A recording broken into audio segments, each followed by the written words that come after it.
the session will be available on our YouTube and social media channels later on after it's been processed. But I'm going to go ahead and immediately turn it over to Lieutenant Commander Dan Milner, who will be introducing himself and our special guest today.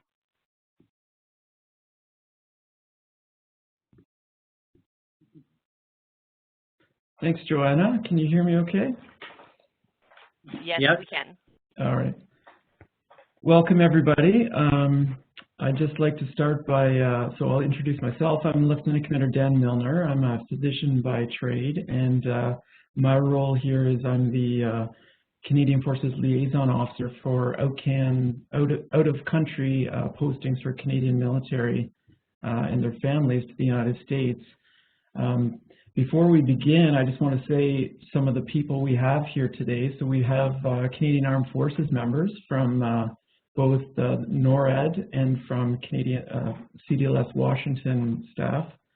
As well, we've got families I'm happy to see. And we also have some colleagues from other government departments, Global Affairs Canada, and we may even have some US colleagues as well. So welcome, everybody.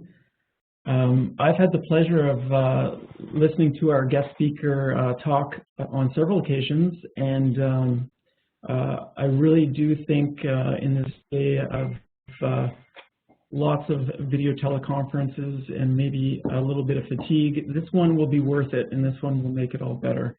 So just to talk about Dr. Menard a little bit, he's like myself, he's a Canadian Armed Forces physician, retired now.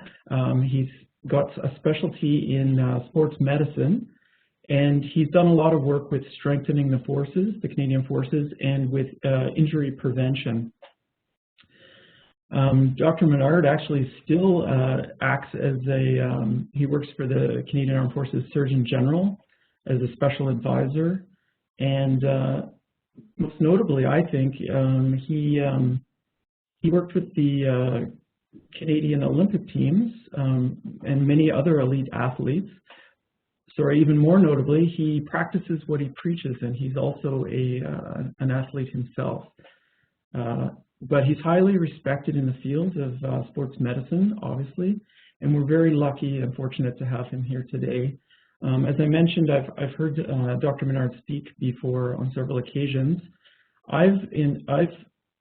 There's few lectures I would say have changed my life without sounding over the top. But Dr. Menard, I use your advice and your message when I talk to patients day to day, but also friends, family, colleagues, and I too am an aging athlete and have changed my ways as far as training. So. Without further ado, I'd like to hand over back to Dr. Menard, and let's let the lecture begin. Dr. Menard, over to you. Thank you. Dan, you made my day when you told me that something that I taught has changed the way you practice, and I really mean that sincerely, so thank you. I would like to thank Dan and Carlo for the opportunity to do this, and more specifically, the young woman that you heard talking earlier, Joanna, has made this IT troglodyte actually much more comfortable with doing this talk, and I really want to thank her for guiding me through this, because I put a lot of effort into building these talks, and if they don't work technologically, then it really is frustrating, because you wonder how much of the messaging is getting through. So welcome, folks. If you do hear some snoring, it's not me. It might be you guys if you're bored, but it will be my 15-year-old dachshund that is sitting just out of camera view underneath my chin, because that's where she wants to be at the moment. So let's go on here. So I was asked a little while ago if I would talk about the aging tactical athlete, and I hope that as we go through this presentation that you will see why I think this is important. So the goals are, I want to leave you with an impression at the end of this that aging tactical athletes are physically physiologically and psychosocially different from their younger colleagues. And I want to highlight that aging athletes have unique injury patterns, and I want to convince you that they have specific training needs that are different from younger Canadian Forces personnel and other tactical athletes. So what is a tactical athlete? Because we use this term, I like the term because it really, when we're trying to convince commanding officers that they should treat their soldiers like they are athletes in uniform, using the term tactical athlete makes that easier. So you hear this used with respect to military people, firefighters, rescue personnel, law enforcement, etc.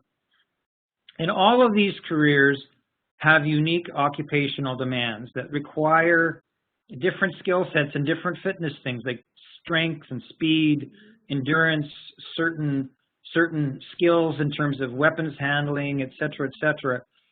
And what makes them different from athletes is that, one thing that they have similar to athletes is they need all of those things to be successful. But what makes them different from athletes is they also need these things to probably survive. And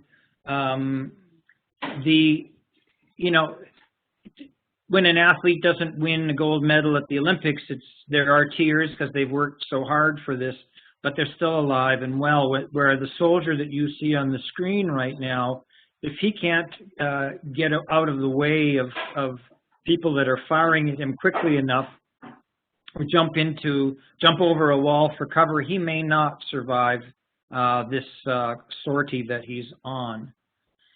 So there is no hard line in terms of, the definition at midnight on, on any given your birthday, if you turn 31, you're now a tactical athlete. I'm just, for the purpose of definition, I consider tactical athletes to be people, aging tactical athletes to be people who are over 35 years old.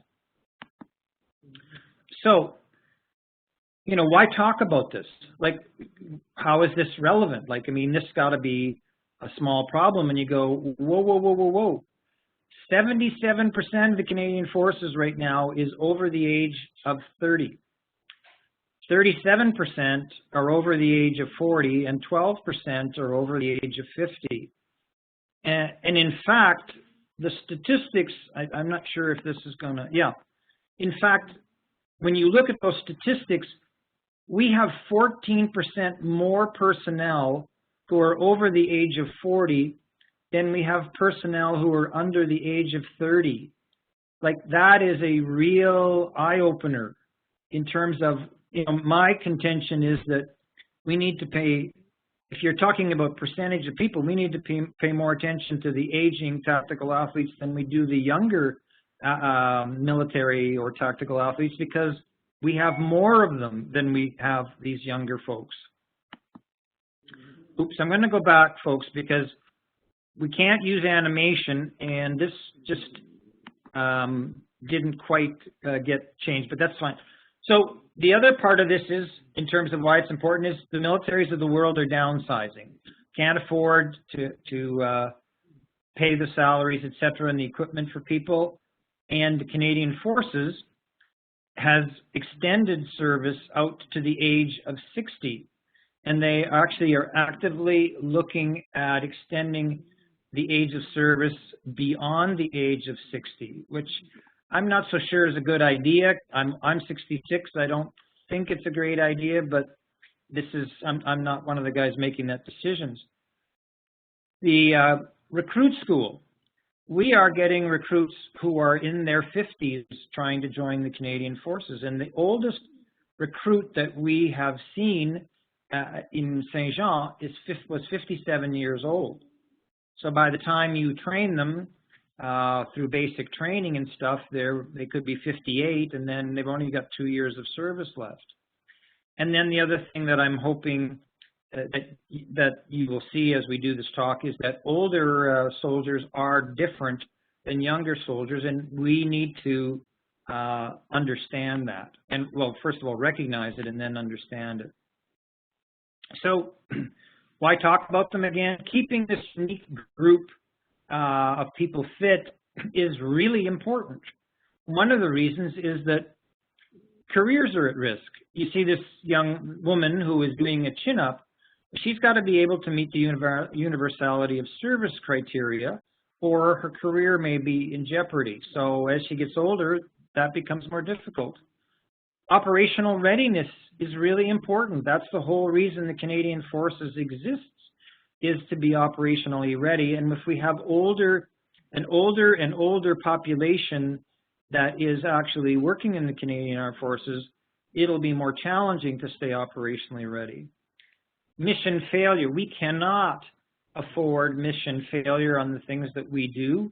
Lives are in balance, civilian lives and military lives as well. So we really need to try to avoid that. Reducing the risk of injury. I think you will see when this talk is over that aging military personnel are at risk of certain types of injuries more than younger people. And then, as I said to you with that gentleman that was in uniform, members' lives may depend on tactical athletes staying fit as they age. And also, equally important is other people's lives may depend on it. I'm in trouble and you are older and you can't drag me to cover, I may die. Well, you may also die because you can't do it and we both get shot. But so it's important that one of the things that many military people recognize is that in a theater of operation, my life may be in your hands and your life may be in my hands. So how good can aging athletes or aging tactical athletes be? Well, this guy is 93 years old, and his name is Banana George. That's what they call him. And everything that Banana George owns is that color. His dress clothes, his casual clothes, etc., is all bright yellow. But I don't know. My father is 90. And I can guarantee you he is not capable of barefoot skiing, holding the actual rope to the towboat with his teeth. So this guy is really quite remarkable. And he could make a lot of money doing denture commercials, I think. So I realize that some of these examples, these are exceptional people, but I want to just illustrate that, you know, at 93, you don't just have to be sitting in a wheelchair somewhere. You can be one of these folks. So a real life example, this is an athlete that I have competed with, competed against, and coached for many years. He's retired from the regular military now, but I've known Bruce since 1978 or so, and he was always having trouble trying to make the national team for 12K races, and he wasn't able to do that. But all of a sudden, he ran a long race and realized that he was beating national team members. So at the age of 47, he suddenly made the national team at 100-kilometer racing, and then represented Canada 17 more times after that. He won the Canadian Ultramarathon Championships 4 times, and the last time he won, he was 59 years old. And if you can believe this, you know, he's run 207 kilometers in a 24-hour period, like continuously. And even in 2017, he still made the World 100K Championships representing Canada. So that's really remarkable. And this next picture is Bruce at the age of 65. He is still in uniform. They've given him an exemption. He's a cadet corps officer, this is him running his 22nd 100K run to raise funds for cancer for Terry Fox. And, you know, I would be in intensive care right now doing what he's doing, and he's smiling and laughing, enjoying himself. And so, again, a very rare human being. These are the world records for over 40 athletes in track and field. And I realize that some of you, or many of you, are probably not track and field aficionados, but you could win the Olympics as a man running 9.93 and as a woman running 10.99. And you could also win the Olympics running the marathon in the time that these people have run. So these are very, very high performers. And this woman pictured is at the age of 52, and she's still, was at that age, still a world-class sprinter from Jamaica. So let's define aging. I think it's better not to give you, this is the biological process where blah, blah, blah, blah, blah. It's really better to sort of focus on the properties of aging. So the first thing is that aging is universal. Okay, there isn't one of you out there that will not be older at the end of this talk than when you started. And so it's universal. The clock is ticking on all of us. The second thing is it's decremental. So it actually involves a progressive loss of function. And the third thing is that progressiveness. It's not, it is happening. It will continue to happen. You can slow it down a little bit, but you can't stop it from happening. And the other thing is it's intrinsic. That means, to me, it's wired in you. You are built to have this kind of process occur. So you look at this guy in the picture, I mean, he looks pretty good for someone who's 70, and he's saying, growing old is not for sissies, and I'm getting close to his age, and I agree with him completely. So you don't have to give up, but no matter what this guy in the picture does, he's eventually going to lose some of that muscle and some of his function. So some facts. So aging is inevitable, as we just said, and it's genetically programmed in you. It's not pathological. So when I hear patients tell me all the time, because I see a lot of patients with arthritis, and they say, aging sucks, and I'm not happy about this. I didn't sign up for this. And you go, no, neither did I, and I agree with you, but there's some things you can do about that. And your rate of aging is highly individual. So, these examples that you're going to see in this talk are individuals who are aging at what appears to be a slower rate than the rest of us. I meet other people who are 35 and they're kind of ready, they're almost ready to go under the bus. They feel old, they look old, they behave old, and yet you meet a 75-year-old who is exactly the opposite in many ways. But a lot of that stuff will depend on the genetics you were given, how you lived your life, and perhaps whether you have encountered diseases or not. Some of the diseases you can bring on yourself, and some of them, they don't appear to be related to anything you did to yourself. When you look at graphs, they actually show a linear decline in functional physiological reserve after the age of 30. And it's not a really steep line, it's a very gradual line, but that is that programmed aging. It's not related to anything else. And so those losses are small. But most of what you see in yourselves, and me included, and other people, the decline you see is actually related to disuse and not specifically aging. So we all know how important lifestyle is, but it really does have an enormous influence on the quote aging process. So smoking will cause microvascular disease all over the body, and that will affect many different things. And obesity, as our friend here in front of us suffers from with a bad case of Molson's muscle, will overload articular structures, for example, like his hips and his knees and ankles and feet. Alcohol abuse will certainly age you. Drug abuse will do the same. A bad diet will promote, for example, vascular disease, and then inactivity. when I first started medicine, inactivity was on nobody's radar. And I was at a talk one time, and some enlightened individual said that they predicted that inactivity would become considered a major risk factor to people's health. And lo and behold, about 20 years later, it is now considered the number 4 risk factor for health in the world. And that is a highly modifiable risk factor. You can do a lot to reverse it. You can't do anything about your genetics because you couldn't pick your parents, but you can do something about this. So, as I already said, it's the greatest risk factor to health regardless of your age, but it is really a big issue when you get older. And I'll give you an example.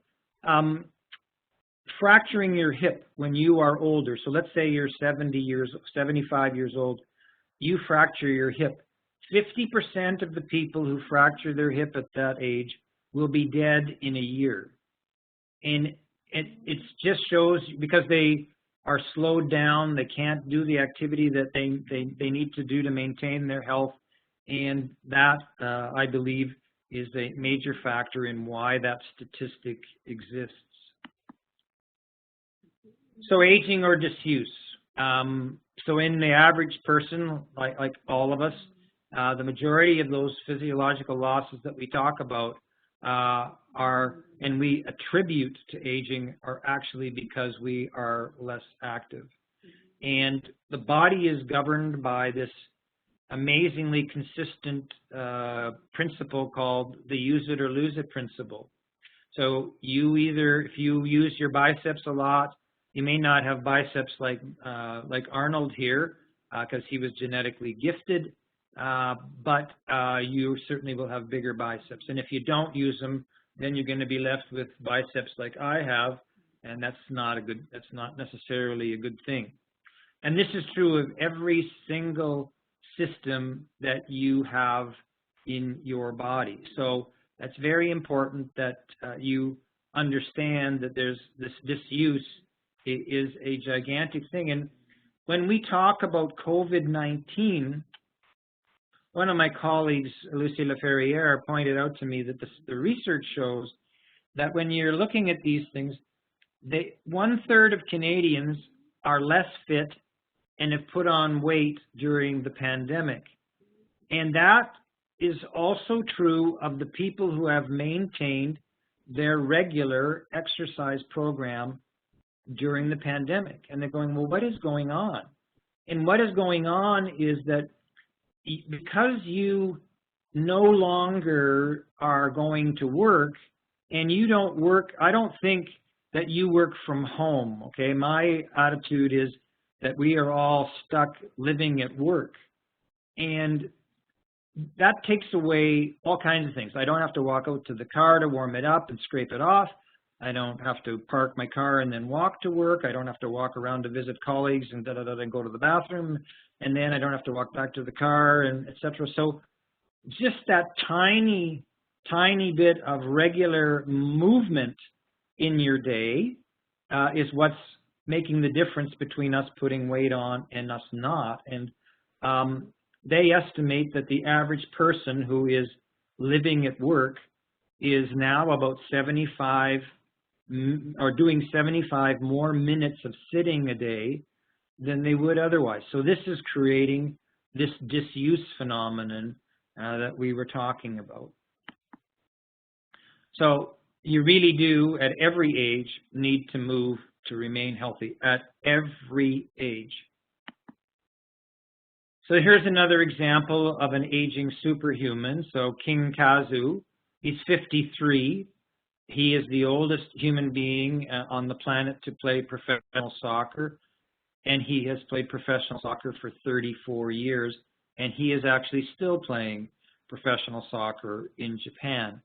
So again, when you think about the physical demands of being a professional soccer player, it is remarkable that at 53 he is actually able to still do that. So as I mentioned to you in the introduction, you see these two people. I like to think of this as the sergeant major who's running with the young recruit, except the recruit's hairdo is a little bit long, but and the recruit is trying to kill the sergeant major, you know, by exercising him too hard. But these two people are very different. They're different structurally, they're different physiologically, as I said, and they're different psychosocially. And so we'll talk a little bit about that. Obviously, none of you are taking notes because this isn't a lecture for exam purposes, but I put these in, you guys. I'm happy to send any one of you this talk. You just have to email me and I'll send it and you can look at this in detail. But basically, every system that I'm just going to show you in the next few slides has changes that occur as you age. So your MVO2, which is your maximum ability to use oxygen, goes down a little bit less than 1% every year after the age of 35. I've been racing since I was 14 years old, and I'm now 66. And I'm lucky when I run a 5K if I start and finish on the same day, whereas I used to be pretty fast when I was racing internationally. So that part of that is the aging thing, and some of it is that I don't train or can't train as hard as I used to. Your respiratory system, you are not able to deliver as much oxygen to your working muscles as you were when you were younger. So you need that working oxygen to be able to function well. All the blood vessels in your body get a little stiffer as you get older, and they need to stretch a bit to accommodate blood flow. So that'll reduce blood flow, and then you will lose some of your microvasculature, the small blood vessels in your body, as you get older. So all of that means that you have less ability to deliver blood, which means you have less ability to deliver oxygen to muscles and less ability to take away waste products and bring in things to repair damage. Your nervous system doesn't work as well. Your reaction rate is slower, and you're not as good at doing complex motor skills, and you're not as good at multitasking, like just doing a bunch of things at the same time. Your connective tissue. So your body is held together by connective tissues. Your tendons are made up largely of connective tissues. Your ligaments are, etc. And this is through your your blood vessels, etc. They all get stiffer. They all become less compliant, and they become stiffer as you age, and that really decreases the plasticity of all of your tissues. Your muscles actually continue to work pretty good biochemically. Like there's nothing that really changes significantly. It's just the muscles become less compliant. And then the other thing is, muscles are not, you don't just have muscle, like you have different types of muscles. You have slow twitch muscle fibers, you have fast twitch muscle fibers, you have intermediate twitch muscle fibers, and the fast twitch fibers are the explosive things. So if you're a sprinter, you want to have a lot of those in your body, and if you're a marathoner, you want to have a lot of the slow twitch. Well, as you get older, you start to have less muscle mass, and what you lose more of is the fast twitch muscle mass than you lose the slow twitch muscle mass. Cartilage becomes less elastic, and in my job, I see all kinds of patients with cartilage injuries to their hips and their knees, and it's largely because the cartilage just isn't as malleable. So when they do something, this stiffer, more brittle cartilage can crack, whereas when they were 6 years old, that was virtually impossible to happen. We already talked about tendons and ligaments being less compliant, and you have less bone material available to you. And this is particularly an issue for women.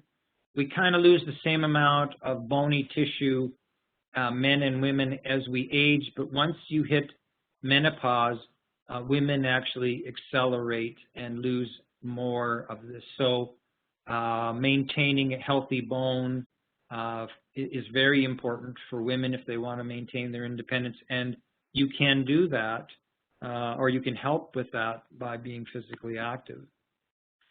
So if I could compare this aging hiker to this old vehicle, summarizing what we just talked about in those slides, you and this car, your motor has less RPM. You just cannot get that car to go as fast as it used to. The carburetor, which supplies the oxygen to the system, we don't have carburetors anymore, but this old car would have had, they don't supply as much oxygen, so it's hard for the motor to work. The fuel lines, they don't provide as much fuel as they used to provide, so again, hard for the motor to work. And the chassis of this vehicle that you see in the field is weaker, it's less flexible, it's more brittle, and the bottom line is both that car and this guy walking on this mountain have reduced performance because of age-related change. And then you can heap on top of that the change that's resulted from disuse as well. So here we have Jaromir Yeager as another example of a superhuman in terms of aging. He played in the NHL at the age of 45, which is in of itself remarkable. 24 seasons. You can imagine the toll that would take with all the games played and the hitting. Number 2 all-time to second to Wayne Gretzky in points. In the 2016-17 season, he was getting quite a bit older. He still managed 46 points, 5 Art Ross trophies. He's a world champion, a national Stanley Cup holder, and an Olympic champion. So again, a remarkable performer at his age. And he doesn't do that. I mean, he's obviously gifted, but he doesn't do that simply because he's gifted. He also is able to do that because he has a tremendously disciplined training program that helps to keep him in top shape. So what are the psychosocial differences? So you look at this guy, I'm going to pretend that he's the squadron commander for this fighter group. He is a tactical athlete. But when you compare him to, let's say, an 18-year-old private that's just joined and he's in St. Jean, this guy has family needs. He may have family problems. One of his kids may be misbehaving, et cetera, et cetera. He's the commanding officer of a unit. He's got enormous professional responsibilities. He would like to buy a cottage somewhere. He's got financial commitments to that. And he also has social pressures. I've got to do things, go to the children's music thing. I've got commitments as a commanding officer to social functions in the military, et cetera. So all of those things serve as huge distractions for this guy, and they take away energy as well. So that makes it hard to motivate you to get out and train. So this guy's tired, and the only time today he's got to train is if he gets up at 5 o'clock in the morning in Cold Lake and goes out and runs at minus 30 degrees, because that's all the time he's got today in terms of all of his meetings and other responsibilities. So pretty tough to do that unless you're really, really motivated. Whereas our 18-year-old doesn't have those same kind of issues.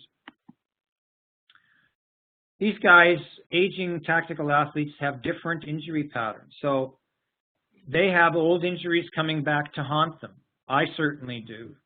They also have cumulative wear and tear. So, you can imagine for Jaromir Yeager, 24 seasons of getting hit, slashed, crashed into the boards, tripped, etc. That takes its toll in terms of wear and tear. And then you've got the injuries from their current training, which every single person who trains is at risk of being injured. So they've got these 3 things that are working against them. Younger athletes tend to do stupid things. And I occasionally see the older person who does something stupid, but a lot of the younger guys, I punched the wall with my fist because I was mad. That's how I broke my arm. I didn't realize I could get hurt doing this thing. So they usually get, fractures, dislocations, strains, and sprains. Older tactical athletes are at greater risk of degenerative things, and I call them the itises. So they get tendinitis, they get synovitis, they get fasciitis, they get arthritis. And, so all those itises are not fun to deal with. And when they occur in the older age group, they are harder to get rid of than when they occur in the younger age group. Older people heal well, they just heal a little more slowly. So, well, I just said that. Other medical conditions can complicate your healing. So, I saw my family physician today. I looked at his x-rays. He has a little bit of arthritis in his knee, but he also, I believe, has a meniscus tear in his knee. And so I had to tell him that, the arthritis in your knee is probably making it easier for you to tear that meniscus. And then once it's torn, now you're dealing with the pain and dysfunction of the arthritis, plus the pain and dysfunction of the meniscus tear. And then the other thing we talked about earlier was connective tissue stiffness. So this captain that you see here, who's getting his shoulder put into a sling for a short period of time, he dislocated his shoulder playing ball hockey. And we need to get him out of that sling as quickly as we can, because at his age, he's going to stiffen up real fast, and then we're going to have to deal potentially with a frozen shoulder. The guy who's putting the sling on him, on the other hand, is, let's say he's 20 years old. Sometimes we have to immobilize those guys longer to allow their connective tissues to stiffen up a bit so their shoulder won't be too loose in the future. I have never seen a frozen shoulder in anybody under the age of 40, and that's just simply because these are the way connective tissue works with different ages. So here is Dora Torres, an American swimming phenom, competed in 5 Olympics, 12 Olympic medals in 5 Olympics, oldest swimmer to win an Olympic medal. When I was younger, swimmers retired at the age of 17 because they were old and washed up. And she's competing at the age of 41. She had a baby a little over 2 years before her last Olympics. And in her last Olympics, she missed winning the gold medal in the equivalent of the 100-meter sprint on the track by 0.1 second, which is incredible at her age. And she is the fastest, or was the fastest American woman ever to swim 50 meters at the age of 41. So again, one of these remarkable human beings that you will run into in terms of aging. So what are some concerns that you need to have for yourself, and if there are clinicians on this in terms of your own patients? So not all joint pain is osteoarthritis. So I meet 25-year-olds that come into my office and say, oh, my mother's got arthritis, this must be arthritis. And you go, very, very unlikely at your age. So older tactical athletes can still get meniscus tears, they can still have tendon tears and ligament injuries, etc.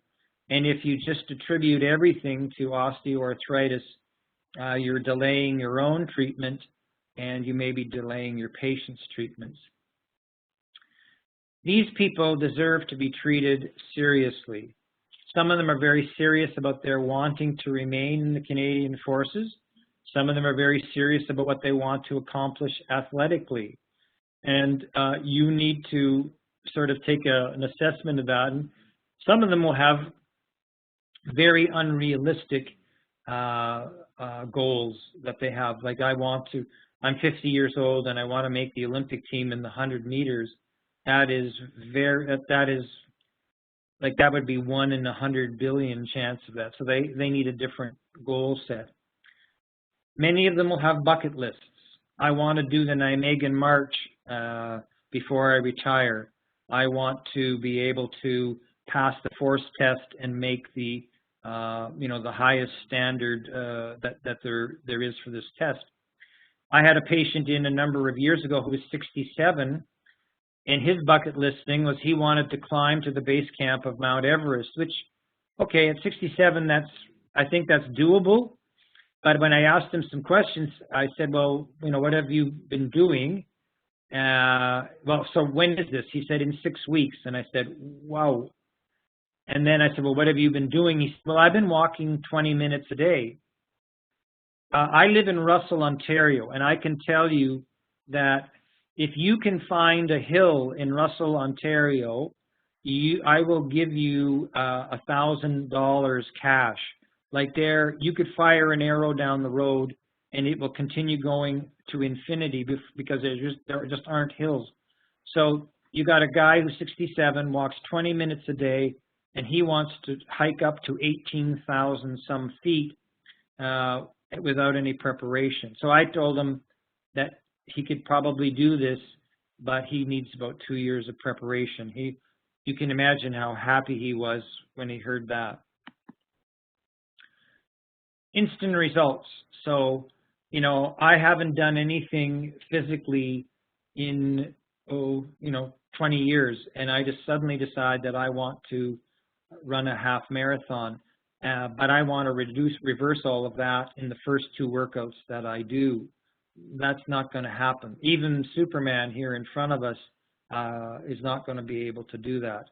So, you can't get instant results. You have to be very slow and careful about this. You can get good results, but you just have to build up for it gradually. There are increasing competitive opportunities for aging athletes, and I'll show you an example of that in a moment. The problem with this is that in some cases, athletes are actually overtraining and under-resting to try to achieve these teams, just the same as younger athletes do, and it has, bad consequences. Performance enhancement, it's now starting to mean something to be the world's Masters world record holder or the world's Masters champion, and you are going, well, you're not going to, you are seeing athletes in these older age groups who are looking to enhance their performance, and so they're turning to things like energy drinks and supplements and drugs like anabolic steroids and growth hormone. And so you're going to see all of those kind of complications that come from trying these different products to improve performance. And then these guys, the concerns you have are the sins of the past coming back to haunt you. So this next slide. So, when I was in my 20s, I wanted to be huge. In my 30s, I just wanted to be strong. In my 40s, I wanted to be healthy. In my 50s, wouldn't it be cool not to hurt today? And in my 60s, it's payback time. And so this guy used to be a badass motorcycle guy, and now he's in the Sons of Arthritis motorcycle gang in the ibuprofen chapter. So I see this all the time. I see it in special ops soldiers. I see it in people in my community, etc. There is a price to be paid for beating the crap out of yourself when you're really young, and it will come back to haunt you at some point in time. So you need to be smart about how you do your training. As I said to you earlier about competitive opportunities, this is Chief Warrant Officer Claude Fautier. So again, making me feel older. Claude, when I first met him, was a brand new private out of recruit training, and we were going to race in Algeria in 1986, both as athletes. And so I have, as I said, long since moved on and done things differently, but Claude has continued to compete at a fairly high level for 36 years. And so he's been successful from 400 meters to the half marathon. He's running 14 CISM World Championships, 3 World Masters Championships, and he's won 7 golds at the Canadian Masters Championships. And at 53, he was named the Manitoba Athletics Male Athlete of the Year, not the Male Masters Athlete of the Year, but the Male Athlete of the Year. So that's really a great nod of accomplishment to him for all that he has done in his career. I know Claude very well, and I can tell you the reason that Claude is where he is right now is because he pays meticulous attention to his diet and to his training program. And he's done all of that while doing all the things that he needed to do to become a senior chief warrant officer in the Canadian Forces. So hats off to Claude. Older athletes need different things, and one of them is they need to train a bit differently than their younger tactical athlete colleagues. So they need to start low and progress more slowly. All athletes need to start training at a low level and progress, but aging athletes need to start even lower and progress even slower. And they may need more warm-up than the average guy. I used to run with an athlete that was 10 or I think 12 years younger than me, and I always hated the first 10 minutes of it. We were both on the national team, but he was ready to go instantly, and I needed about 10 or 15 minutes of warm-up. Everything was fine, and it's just the way it was.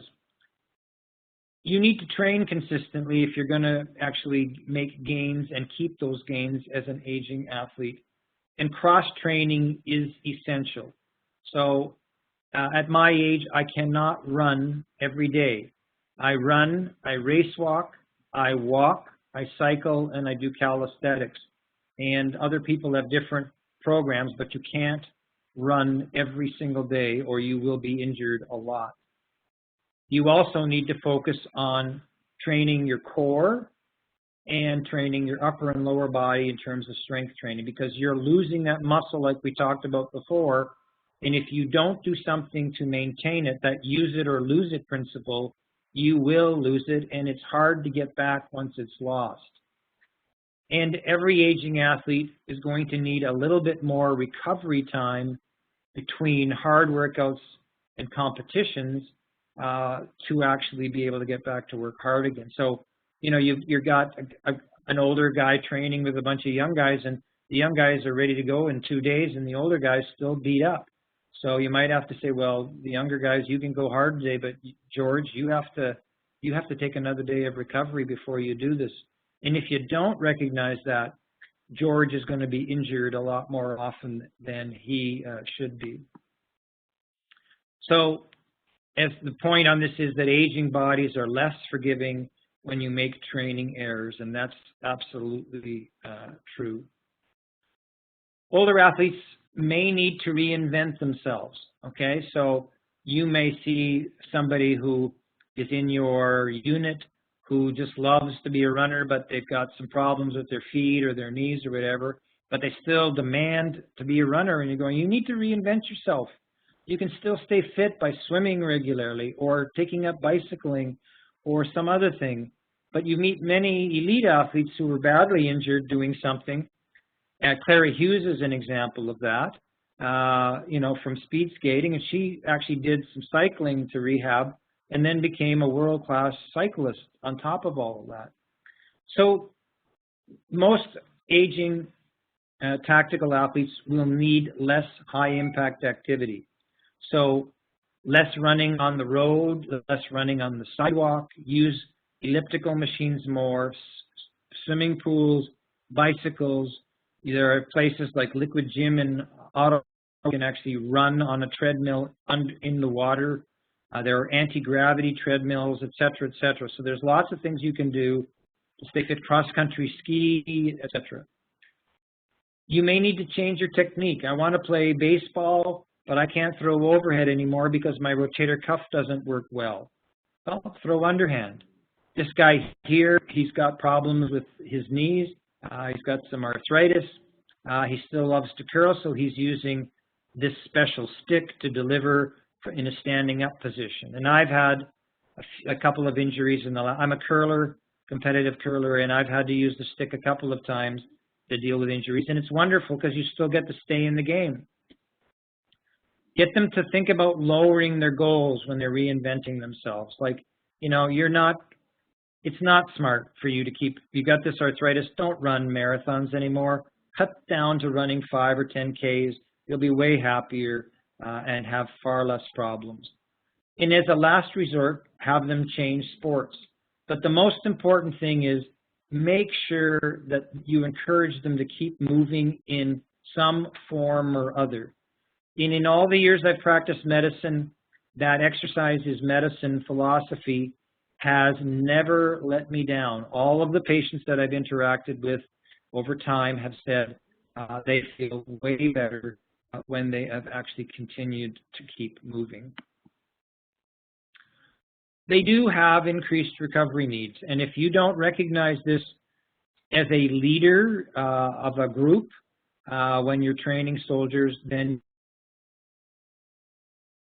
athletes. So I've already said to you that they probably cannot keep up with the recovery cycle that younger people do. So when you don't get adequate rest, training is not actually helpful, it's destructive.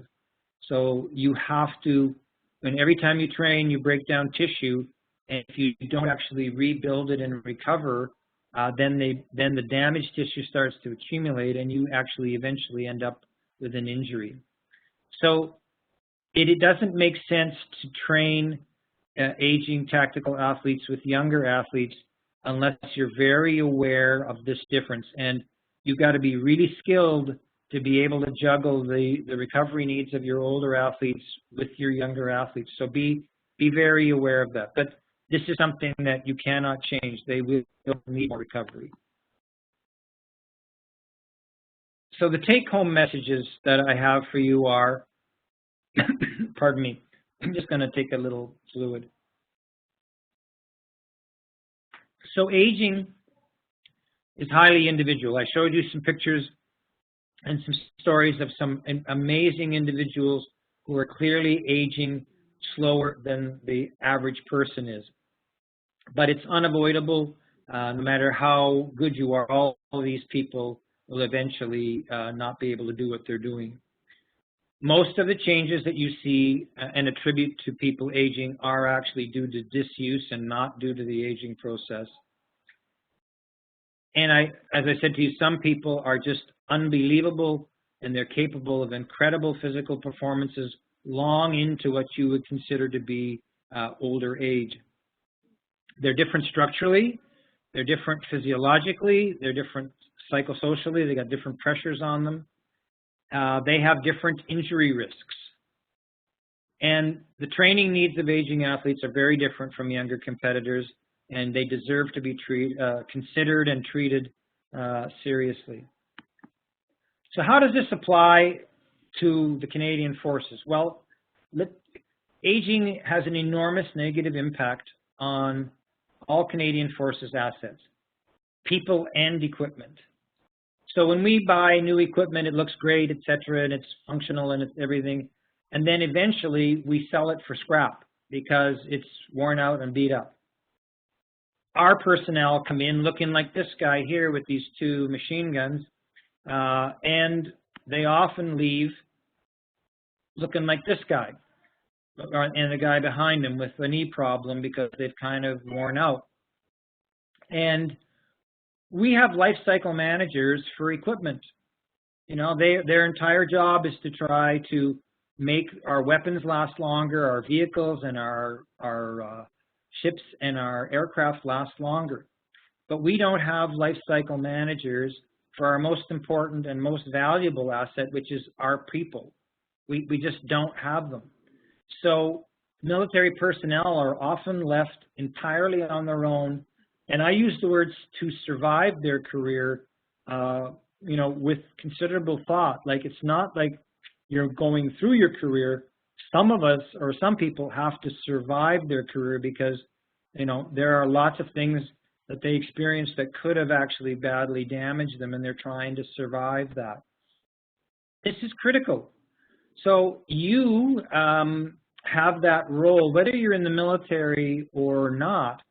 You have that responsibility to try to take charge of managing your own life cycle and make sure that you can get the most out of the body that God gave you so that you can stay active and healthy and enjoy things for as long as possible. This guy and others are living encyclopedias. of experience, and we really can't afford to needlessly throw them away when we could have treated them better later on, or earlier in their careers and later on in their careers, and had them extend their careers out. So aging will definitely reduce performance in our personnel, and this will decrease operational readiness. And you can't influence the losses that are occurring because of the biological programming of aging in any individual. But what you can do is profoundly affect the losses that occur from disuse or abuse of these people. And that's where you can make a difference for yourself, and you can make a difference for others. I'm going to tell you that I think, you know, for those of you that are leaders and future leaders, you horking up a hairball? Never had that happen on a talk before. Aging is going to become a bigger issue in the Canadian Armed Forces, especially if our soldiers continue to, their average age continues to get older, and if we extend the compulsory retirement age, it's going to be a much bigger issue. And every year, I used to do work in the medical category system many years ago, and one of the things I saw was thousands of Canadian Forces personnel leaving the Canadian Armed Forces with all of their gifts and their training and their skills long before we should have been releasing them, because we had damaged them and they couldn't meet the universality of service requirements. So here's just a classic example. This is an RSM. I'm just making this up, of course, but he is an RSM. 30 years of service. He wants to serve another 5 years. He's got some moderate arthritis in his knee, otherwise in great health. He stopped running because it hurts his knee. It swells up and it bothers him after. But he can walk and cycle and swim and do elliptical and weights, and he has very few symptoms when he does that. And he wants to lose about 10 pounds, which would certainly help him. But he's a very knowledgeable asset, and he's currently doing a headquarters job. He's not, you know, running around doing special ops missions in Afghanistan. And this guy really could easily serve another 5 years if we allowed him to avoid repetitive, high-impact activities. And I think it's in the best interest of the Canadian Forces to think about that. This wealth of knowledge, if we could keep him and keep him fit doing other things, I think that makes a ton of sense. So the cost of aging. Well, injury prevention strategies that we talk about all the time and promote in force health protection and the Strengthening the Forces program, they really will help you extend the lifespan of your military personnel. And regular physical exercise has been shown to reduce the incidence of at least 30 major illnesses such as diabetes and heart disease and osteoarthritis and depression by more than 50% without medication, and in some cases as effectively or more effectively than the medications that are currently used to treat the problem. If you reduce or eliminate high-impact activities for your aging personnel, that would really be a good step forward. Don't train your aging personnel regularly with your younger personnel, because that will be really hard on the older soldiers. Try to get them to cross-train more. Have them run less and walk more and do other low-impact activities, and work on strengthening their core. Really, really, really important. And ensure that they build some rest and recovery into their training program. And if you can do that, and this applies to every one of you, whether you're in uniform or not, if you can follow those basic guidelines, you're going to be able to really enjoy a much more active and much more satisfying life as you get a little bit older. So this will have a profound effect on your lifespan. I really believe that exercise is medicine. I think that there's more and more evidence to show that these days. I thank you for the opportunity to talk to you today. I hope you got something out of this. I would be happy to answer any questions or hear any comments that any of you have to make from this point on.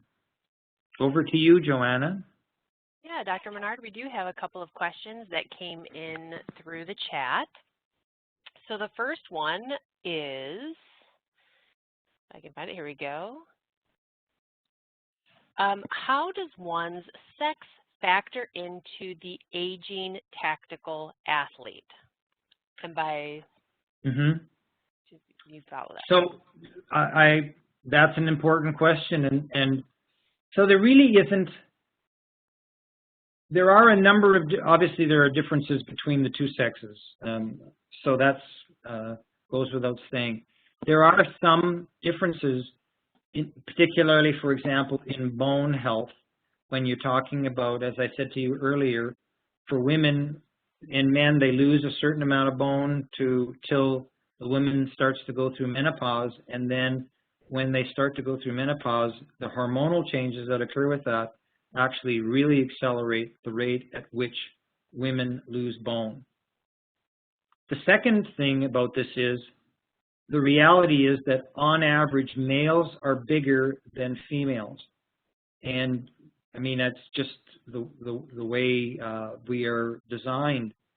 So men typically have more muscle than women do. And so when you start off life with more muscle, and you can build a bit more muscle than the average woman can in your career, when you start losing muscle when you're aging, you have more money in the bank than the woman has. And when you start drawing on it, like aging is pulling money out of your bank account, guess who goes bankrupt first? Well, it would be, generally speaking, the smaller woman who is having, you know, this loss. She only had 50% of the muscle that the big Amazon guy did, who was in her unit. But again, that's not a doomsday thing. That's just those women really have to be very conscious of the fact that this is the way they are, and if they can work very hard at doing regular strengthening exercises for their core, their upper and their lower body, they will do very, very well. So the one thing about this that's really, really important is you can make up for so much of what happens with the biological aging process to you by remaining physically active. That is the critical thing. But you have to recognize that if you are just, let's say you're 50 and you've run your whole life and that's all you're doing is running, that's probably not a good plan. I'm a runner. I have nothing against runners, but you know, you have to do core strengthening and specific upper body and lower body exercises that will really be helpful to you. And for women in particular, it's very important to pull on your bones with your muscles and to have some impact, whether it's walking or jogging or some running where your bones are getting some stress, because that will help to reduce the drive towards having osteoporosis. I hope that answers your question.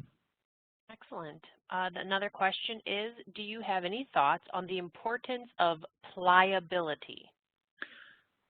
So I'm assuming that that person means that remaining flexible. And yes, it is very important, because when we went through that little section on the changes that occur to your body, specific areas, you will have heard that your connective tissues, which are found in all of the tissues in your body, your blood vessels, your heart muscle, your skeletal muscles, your tendons and your ligaments, etc., with aging, that starts to stiffen up. And when you are unable to have your blood vessels expand to supply more blood, if your muscles need them or your heart needs them, then you're going to be limited in what you can do. And if you start to actually have such stiffness in your muscles and tendons that it alters your biomechanics, you're going to have problems doing a lot of different things. And I know at my age now, if I sit for too long, when I get up, I'm actually stiff and I try to regularly get up and move, but I didn't feel like this when I was 18. So it is very important that you continue to move and you can focus. There's nothing wrong. There's nothing at all wrong with doing regular flexibility. Yoga, Pilates really isn't flexibility, but other types of things where you're working on flexibility, stretching exercises, but in particular, just the stretching exercises, don't make that your whole workout. If you're going to do those, do a workout, get your muscles and connective tissues warmed up and full of blood, and then at the end, when they're the most compliant, work on your stretching, and you will find that helps. Stretching in and of itself has not been shown to reduce injury rates. And that's, particularly if you do it before workouts, like if you can spend an hour doing stretching before a workout, that's not going to reduce your rate of getting injured in your workout. As I've gotten older, I do very much warm up, and part of that is increasing the compliance of my tissue. So I'm walking, and then I'm jogging, and then I'm running, and then if I've done that for 25 minutes, I'm ready to go hard. But if you said to me, go hard right out of the door, there's no way I can do that because my tissues aren't warm and aren't compliant at that point in time. Excellent. Another question is, what can trainers and clinicians do to prepare today's younger tactical athletes to have better outcomes as tomorrow's aging tactical athletes? And this person is thinking particularly of young women who are doing more and harder physical tasks in the calf. Yeah. So one of the most important things that those guys need to do, and this should be happening, and we are seeing, actually, I'm involved. Lucy Laferriere, who may or may not be on this line, is also involved with working with the recruit program in St. Jean. One of the things that we're proud of is that they are working hard to teach recruits how to train smarter. They're showing them how to do a squat properly, how to do bench presses properly, how to do running properly, et cetera, et cetera. So if we can teach people how to train properly and intelligently, and then teach them a little bit of the science behind it, like even asking questions like, why are you doing that? Why are you doing that particular exercise that way? Because I need to tell you that it's probably not good for your lower back the way you're doing it. If you just change it and do it this way, you will reduce your risk of injury and you'll get better results. So we need to start teaching them from the very beginning of their entrance into the military and continue to do that. And one of the things we have to stop doing is having people in leadership positions who are there to try and rub it in your face. So if you've ever watched the movie G.I. Jane, a lot of the stuff that you see in that movie is garbage. It's just stupid stuff that they glorify in this movie. But I remember when I was going to medical school in Kingston, so this was in the early 80s, one of the majors that lived across the street from us was training troops. And his stated goal for the Friday workout for his unit was the workout would not finish until everyone else had thrown up after the workout. And you're going, well, that's a really brilliant goal in terms of training people and teaching them how to take better care of themselves. So I think we need to avoid that kind of machoism in the military. And if we can get people to actually do sound, intelligent training, that will be important. It's really, I have a daughter, and I have a wife, and I have two step-grandchildren that are females. And so I got nothing against ladies, but women have a harder time in the military. The statistics show that more women are injured in basic training, and then they are injured more frequently throughout their military careers until retirement. And part of that is we're probably not doing a very good job of teaching them how to take care of themselves, or we're training them at a level which is commensurate with those bigger, stronger guys in the unit, and just saying, well, you got to deal with it, sweetheart, and move on. So we've got to do a better job of that, because women, I've been around some Olympic champion women and world record holder women. I trained with them. I've worked as their physician. And these women were superhuman. But not every woman is like that, and these women did a lot of training to get there, but they can do it. It's just that often they're working at a higher percentage level in a workout than the guys are. So the guys are training and they're going 60%, and the smaller woman in the class is keeping up, but she's working at 85% or 90%. So that's a hard workout for her, whereas for the guys, it's a medium workout, and her recovery needs will be different after that.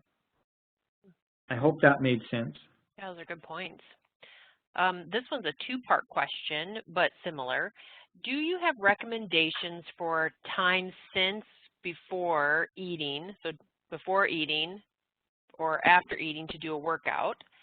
And this person has heard that your immunity is lowered immediately after a workout. Do you know if this is true? And if yes, about how long after a workout would this be a concern? So time before and after eating, and then immunity. Yeah. So the first question is highly variable. And so I have a sensitive gut. I train, let's say I finish eating at 7:30 at night. I don't eat again until I've finished my workout in the morning. And I'm able to do that and I'm fine. But I cannot eat a meal. Here, so you go down. I cannot eat a meal and go out and train immediately. I just cannot do that. And I have been like that since I was very, very young. I do know other people, though, who can eat literally on the run, a Big Mac and fries and a milkshake, and doesn't bother them at all. So those are two extremes. So the other thing is, if you have cardiac issues, so maybe you have a bit of coronary artery disease, or you've had a heart attack, when you eat, there's a big bunch of your blood that goes down into your stomach to pick up the nutrients and then bring them to your body. So there's less blood available to your cardiovascular system. So those people really do need at least an hour or two before they actually train to get that process underway. And they can experiment with that a bit and sort of say, okay, well, for me, it seems an hour and a half, and for this other guy, it's about 2.5 hours. To eat after, you can eat immediately after, like you literally, touch the finish line and start eating if you want. There are some advantages to that. If you, in that first 15 minutes to 2 hours after a workout, if you can get a little bit of protein in you and some carbohydrates, so let's say a glass of chocolate milk and a bagel, you can actually put on a little bit more protein, or store a little bit more protein in your body than you normally can. That's one of the very few windows that you have. Just eating protein, you can't force your body to store any more protein than it's programmed to do. And it doesn't matter, you can eat a ton of it. It'll just convert it to fat once it gets to a certain point. But that one little window right after the workout, you can actually load a little extra protein. So if you're trying to build muscle, that's an opportunity for you. To address the second part of the question, the immune function, training, yes, training is a stress. And so if you think of a pie and you say, this is the amount of energy that I have available to my body, it's a pie sitting on the table, and you go, okay, I need a certain amount of energy to keep me warm because otherwise I die. I need a certain amount of energy to make my heart work, etc., etc. I need a certain amount of energy to repair the damages I've done from my workout. You also need a certain amount of energy to keep your immune system actually functioning and functioning well. So after you've done a workout, you've kind of drained a bit of that energy, and your immune system may actually function a little bit more poorly for a very short period of time after that. If you do a really hard workout, so you've expended more of that pie than you normally do, then your immune system may actually function a little less poorly for longer.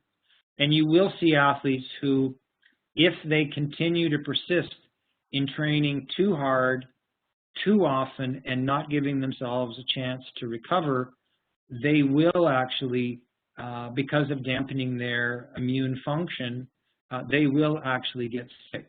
So I just went to a training camp. They beat the bejeebies out of me, and when I came home, I had a cold. And you go, well, that's just because your immune system didn't have the energy that it needed to actually fight the bugs you were experiencing because you were too busy expending energy on the training camp.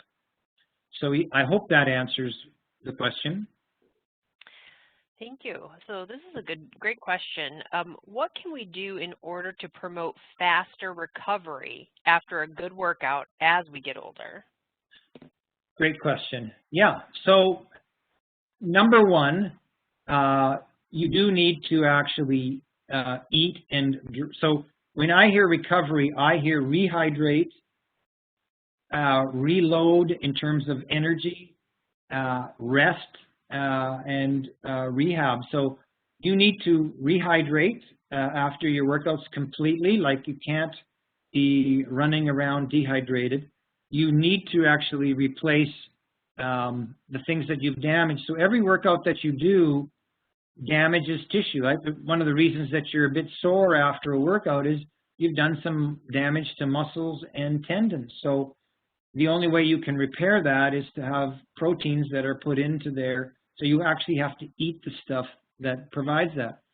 There are also lots of other micronutrients that you need to take into your body to help you recover. So things like vitamin C, vitamin D, vitamin Bs, etc., which you can get from really good foods. The second thing is, and this is really important for aging performers, is that you need to be careful that you aren't training hard day after day after day. There's a tendency for people to get into this doldrums. So I'm not training really easy, and I'm not doing those really hard workouts. So every day is just bland. And I would recommend you avoid that. You should do a hard workout, and then you should have the next day or two should be lighter days physically. And then when you feel better on day 4, you can go hard again.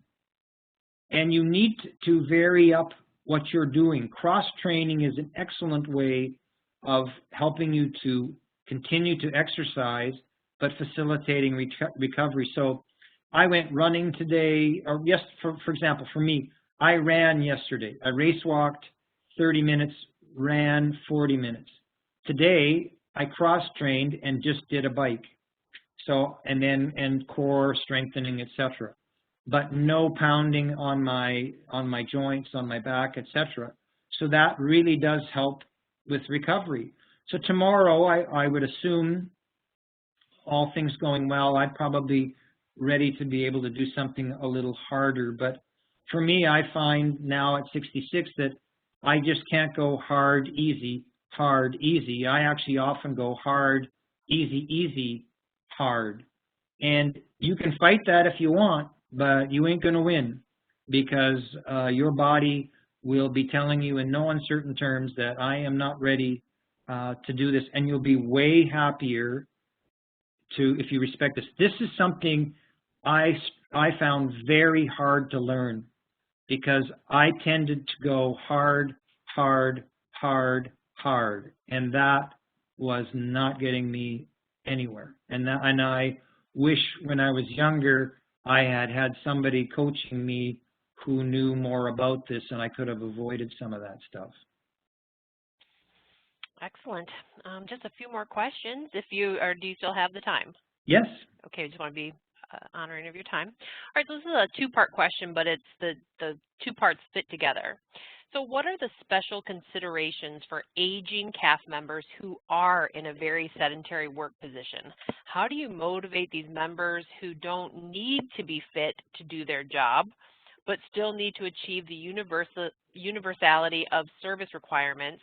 And then what is your opinion on the force test, which seems to be easier to pass than the old express test, but we can see a lack of proper form in the older sedentary members that perform the test?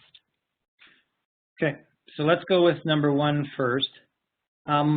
It is really challenging to try to motivate people who aren't motivated. Like, it really is. And, you know, with universality of service, you can argue with people that, listen, just because you're an admin clerk or a supply tech doesn't mean that you actually will not be called upon to do something much more physically demanding in the theater of operation. So you need to be prepared for that. That works with some people, but it doesn't work with everybody. But one of the things that I try to do with these folks is say, you know what, okay, you can, you know, whatever you want to talk about with this, you need to be fit for life. Like, we can talk about this, you know, I'm not going to do any more, I don't want to do any more for the Department of National Defense, and you go, okay, well, you're not going to be in the Department of National Defense for the rest of your life. Do you want to be fit for retirement? Do you want to be fit for life? What would you like to do? Like, you know, eventually you're going to want to maybe do something a little bit more exciting with your life, and you're not going to be able to do that. And then if you see some of these people who are really limited by their disuse, that's no retirement. Like, I meet people all the time who retire and their life is not good. Like, they are in chronic pain. They can't do, you know, I go on vacation. I can't swim. I can't do anything. So it's very important. The other thing that's really important is to actually try to lead by example. So, you know, you'll see people who say, well, I started going out because I saw you going out regularly. And okay, so that's another option. The other thing is, make sure you give them the time to do this. So I love it when the military says, you know, you need to be fit and you need to be deployable and you need to do all of this, but we're going to start work at 5 o'clock in the morning. You're a single mother of 5, and we're going to start work at 5 o'clock in the morning, and you're going to go home at 10 o'clock at night, and I'm not going to give you time to exercise, so you can do that on your own. Well, good luck with that. So, you know, leaders have to be very aware of that. Like, you've got to give your people the opportunity to actually exercise. And when we worked for years with the Chief of Military Personnel many years ago, or a number of years ago, and we put in this Canadian Forces Health and Physical Fitness Strategy. And one of the things it says in there is, you know, unless there's significant operational issues, every member of the Canadian Armed Forces should be provided a minimum of 1 hour a day to exercise during working hours, which is really smart, to make it available to that mother of 5 so she can actually do that stuff. Now, you're still going to meet people who really don't care. They'll take that 1 hour and they'll go and eat they'll go eat at the McDonald's, you know, down the road or whatever and stuff. It's hard to do much with those folks, but at least if you do those basic things, you can really help them. But that's really my approach. When you talk about the force evaluation, so the force evaluation is not a physical fitness test. It's very important that you understand that. The force evaluation is an occupational fitness test. It tests that you are able to do occupationally the things that we want you to do. So you might not be able to run around the track once without, you know, being near dying, but you can still do the force test. You can lift the sandbags, you can do the, you know, all the drag, et cetera, et cetera. So those are two very different things. So when you see someone who is doing the force test, they train for it, you go, well, that's fine, but that's not your physical fitness goal. That's an occupational goal. you still have these other physical fitness needs that you need to work on. And again, if you see personnel who are having trouble doing that, you really do need to try and encourage them. There are PSP personnel that will bring you in and help you work on your ability to do the force test properly, but it's a very different thing than being necessarily physically fit. So this is hopefully I'm saying it right. So have you ever heard of, and would you recommend, something called the SISU calcium product for tactical athletes? My husband is 50, and we are wondering if he should be taking a regular calcium product daily. This particular product is called calcium magnesium. Also, what other daily supplements apart from a multivitamin do you recommend for this age group? Okay, so really good area of question. I appreciate that. I've spent many years lecturing in the military about dietary supplement work, and I've done a lot of work in this area. So first of all, I need to tell you with no uncertain term that there are perhaps a handful of dietary supplements that have actually been shown to be beneficial to you. Like 99.99% of dietary supplements just give you expensive urine and expensive bowel movements. They actually don't work at all. And so when you meet, I have to screen Olympic athletes before they go to the games to see what they're taking to ensure that they're not taking something that will give them a positive drug test. And it is amazing when you look at these elite athletes how little they actually take, because they have been well educated in terms of knowing that this stuff doesn't work and knowing how to use it properly. So to go back, I am not aware that a calcium magnesium supplement will be of any benefit to your husband whatsoever. And yeah, you're better to get your calcium from food, you know, in terms of milk products, et cetera, et cetera. But as a general rule, it's really interesting that Canadians were overfed and undernourished at times, you know. So if you eat a well-balanced diet, and I know people get sick of hearing this because it's just so, there's nothing sexy about saying to you, let's have a well-balanced diet tonight, as opposed to let's take the, you know, the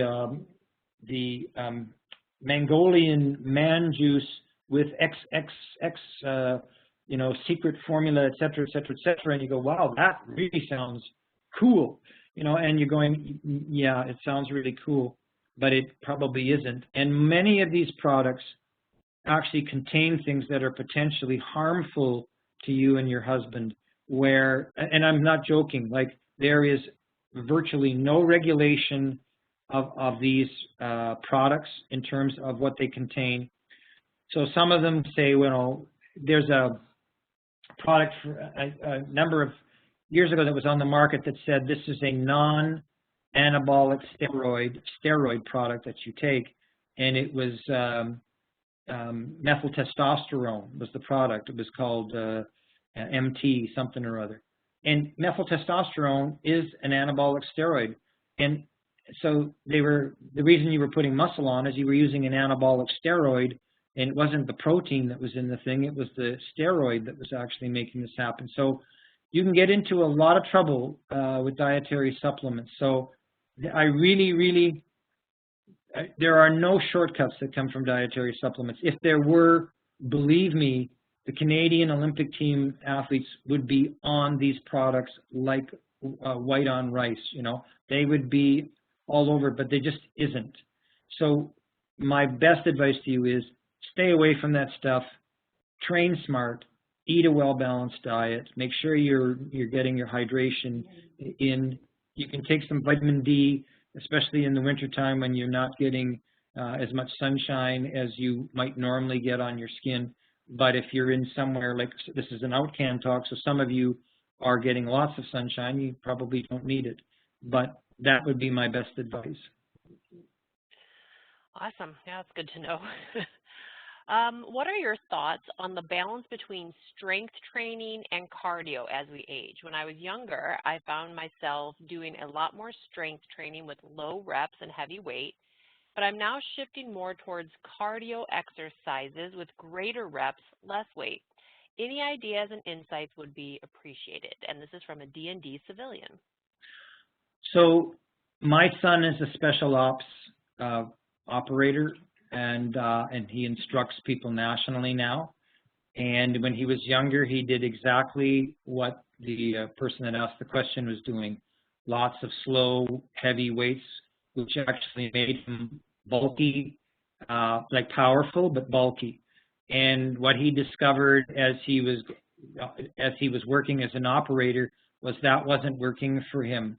So he started doing a lot more of what the person who asked the question did. He started doing a lot more light work, more repetitions, working on being faster, being lighter, and being stronger. And if you do some of that stuff, you can get some cardio out of it by working fast and hard. So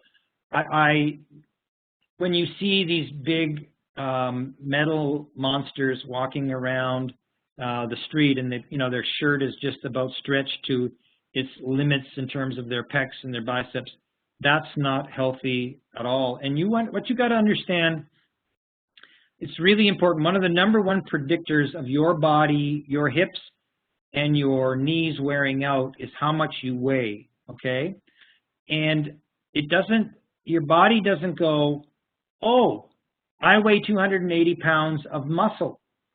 That's okay. We won't wear out.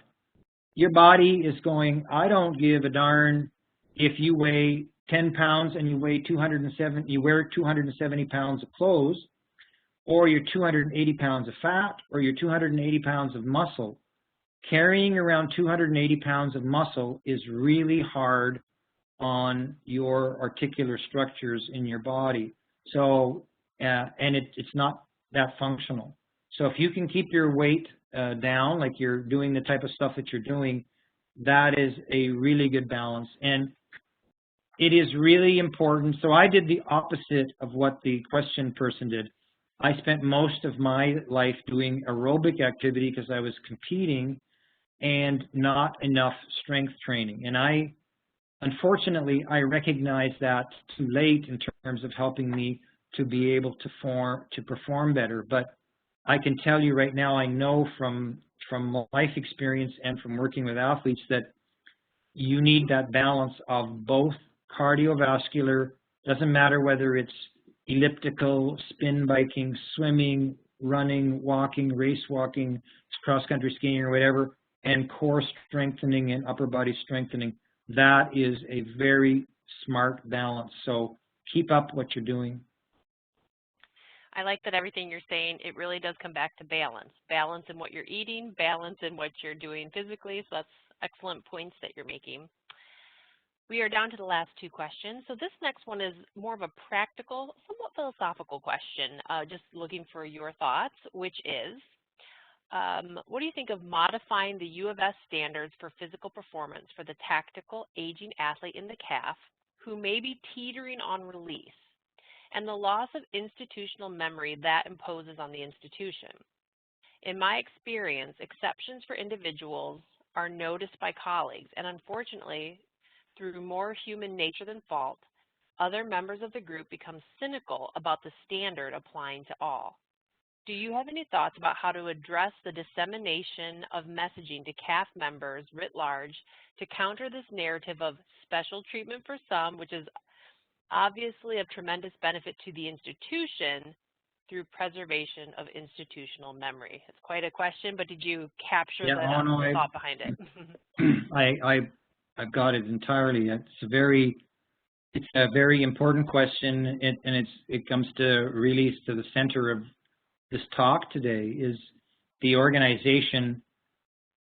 One of the things you have to appreciate is if you start making exceptions to the universality of service as it stands, then you can drive a truck through it. You're going, well, if you made that exception for this person, why can't you make it for that person?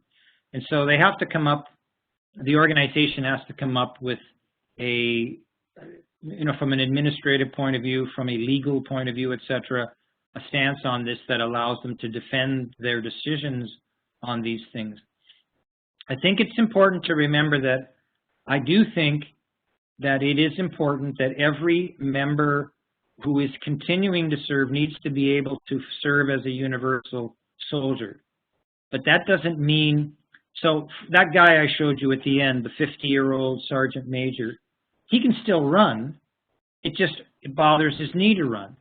And if you beat him up and you keep making him run, it's going to bother him so much he actually has to leave. But if you actually allow him as a leader in that unit to actually do lower impact stuff and still hold him accountable to being able to do what they need to do in terms of universality of service, I think you've got the best of both worlds. But like I said to you, there are people where they just simply go, listen, we don't have any exception to this. You have to, this is the only kind of training that we do. And you're going, well, why? Why can't that sergeant major swim every day, stay in fantastic shape? If he needs to run, and in a theater of operation, people don't run very far. They run to get away from bullets, so they run to cover. Nobody runs 10K into battle. They take vehicles and they march in or whatever. So as long as people have a reasonable approach to this, I think that they can allow people who are older to do different kinds of training and maintain their fitness. And yes, there will be people who say, well, why can Sergeant Smith, swim, and I like to swim, and I have to do this ruck march? And you're going, well, maybe the leadership has to look at this and say, okay, Smith, if you like to, or Jones, if you like to swim, you can go with the Sergeant Major and do your swimming, but we're still going to hold you accountable to actually being able to make the unit standard, and that's okay. But it is way easier for everybody to come together today. We're all going to do the same workout, so we're all going to do this because everybody's here, blah, blah, blah, and we go off and do it.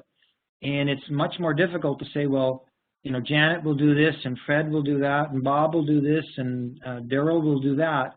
But it's actually safer and smarter if you can actually allow that.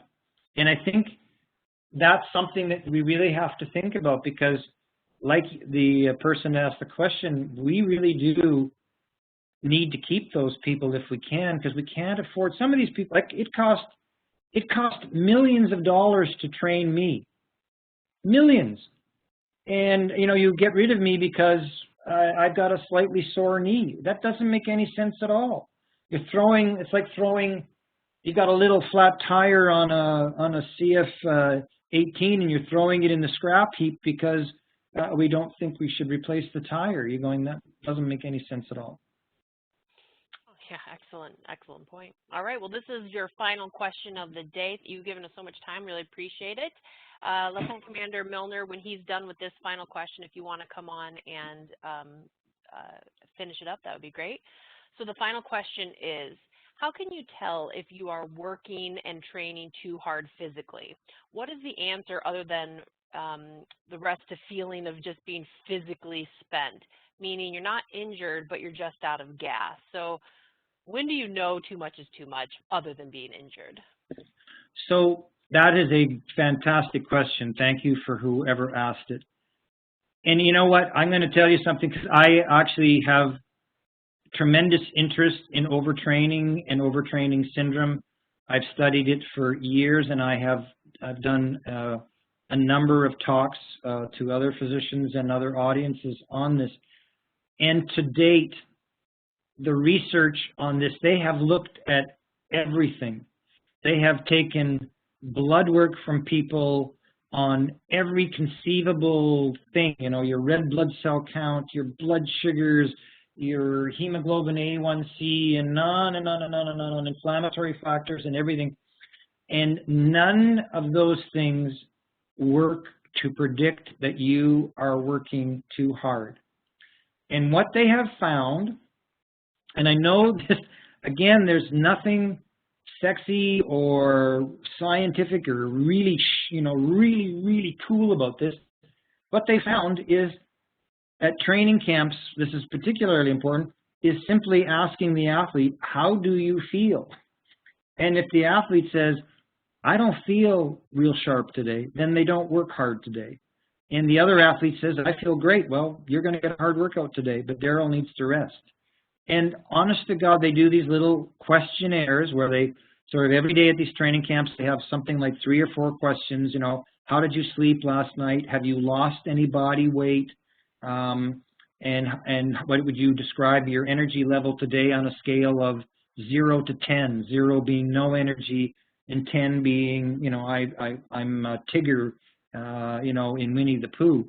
And then when they look at that material, they say, you know, Darrell, you're ready to go today, and Bob, you're not. And that is, in fact, so I know that you may have heard this phrase before, but it is extremely true and still very relevant, is you need to listen to your body. And if you do that, you aren't going to go wrong. And I sometimes, I know I told you earlier that I have a tendency, or had a tendency to go too hard when I was younger. And sometimes I go out to do a workout now. It's on my schedule. Today I'm going to go hard, and I start. And I go, no, not going to happen today. Even though I'm supposed to be rested because I've had that day or two off, I don't have anything really in the tank to accomplish what I want to do, and you're wasting your time by beating yourself up in that workout, ignoring that and beating yourself up. You're going backwards as opposed to forwards.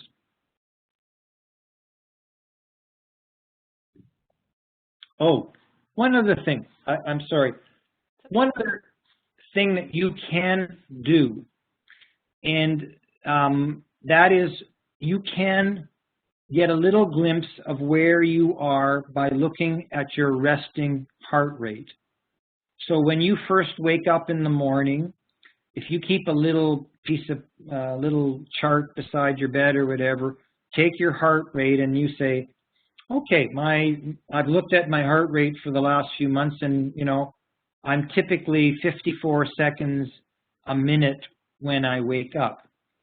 And you know, and you can sort of say, you can put beside it, good workout that day or whatever. Excuse me, but if you wake up and you find that your heart rate is 62, that's a very good indication that you are not ready to go. And that is a lot of athletes use that. So I had some kidney stones a couple of months ago, about 3 months ago, and I was pretty beat up by that. If you've ever had a kidney stone, you'll know what I mean. My heart rate was 7. My heart rate is normally 54 every morning. I was waking up with a heart rate of 72. So I was just going for walks. And I'm not talking about race walking or speed walking or whatever. I was going for walks. And then when I got recovered, my heart rate returned to normal at like 54. And guess what? I actually felt like training again. So that's a good indication as well. So you can use that as a monitor as well. But dipping your urine, getting your blood work done, there's no scientific evidence that shows that that works. Dr. Menard, first I'd like to thank you officially on behalf of Lieutenant General Peltier, the commander of Canadian Element NORAD, and I think he reached out to you today to thank you, and he wasn't able to attend. As well, Major General Ormsby, the commander of CDLS Washington, would like to thank you. From a professional, personal point of view, I know there's a lot of people here who will definitely benefit from having heard what you've said.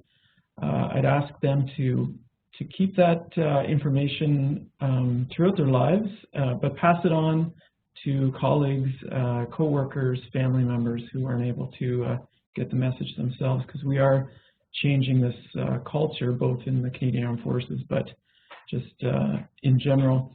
But in this time where we're living at work, I think this was a very timely lecture, and I really do appreciate you taking the time to talk to us.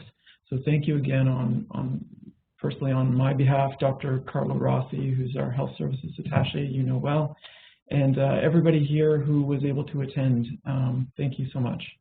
You're most welcome. And don't forget to thank Joanna, folks, because she was the puppet master. I was just moving along. She was pulling the strings. So thank you, Joanna.